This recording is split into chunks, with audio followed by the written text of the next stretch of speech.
लेकर। उन्होंने अपनी सोच और विचारधारा से अलग हर व्यक्ति और संगठन का तिरस्कार किया, उसे डिस्क्रेडिट करने की कोशिश की।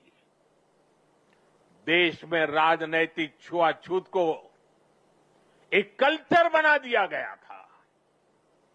हम सभी को पता है, कांग्रेस सरकारों में सरदार पटेल और उनकी लेगेसी के साथ क्या क्या हुआ है।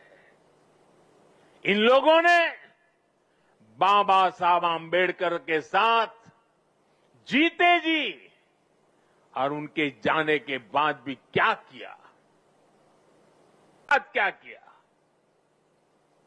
डॉक्टर लोहिया और जयप्रकाश नारायण जैसे लोगों के साथ भी कांग्रेस ने यही किया।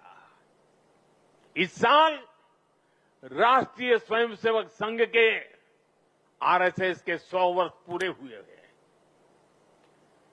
संघ पर भी कैसे कैसे हमले किए गए, षड्यंत्र किए गए। एक पार्टी, एक परिवार, षड्यंत्र किए गए। एक पार्टी, एक परिवार के बाहर हर व्यक्ति और हर विचार को अछूत बनाने की भरसक कोशिश हुई। भाइयों और बहनों, हमें गर्व है कि हमने देश को बांटने वाली इस राजनीतिक छुआछूत को खत्म किया है। हमने सरदार पटेल की स्टैच्यू ऑफ यूनिटी बनाई। हमने बाबा साहब के पंच तीर्थ बनवाए।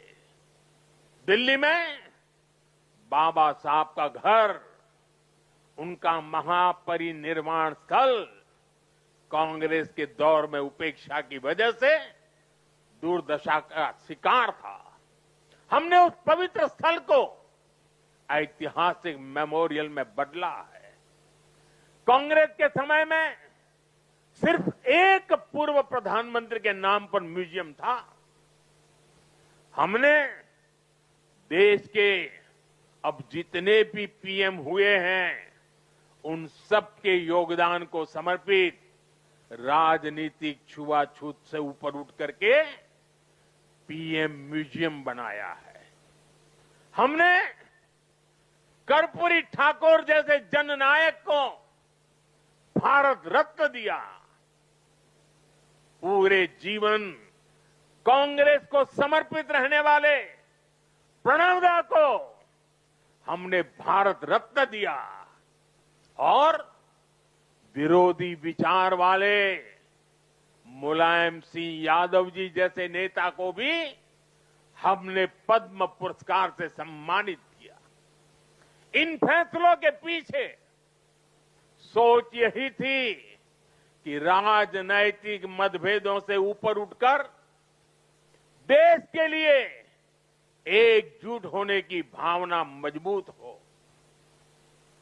ऑपरेशन सिंदूर के बाद विदेशों में गए हमारे सर्वदलीय प्रतिनिधि मंडल में भी हमने एकता की इस झलक को देखी है। साथियों, राजनीतिक हितों के लिए देश की एकता पर प्रहार की सोच ये गुलामी की मानसिकता का हिस्सा है। कांग्रेस ने अंग्रेजों से केवल पार्टी और सत्ता ही नहीं पाई, बल्कि कांग्रेस ने गुलामी की मानसिकता को भी आत्मसात कर लिया था।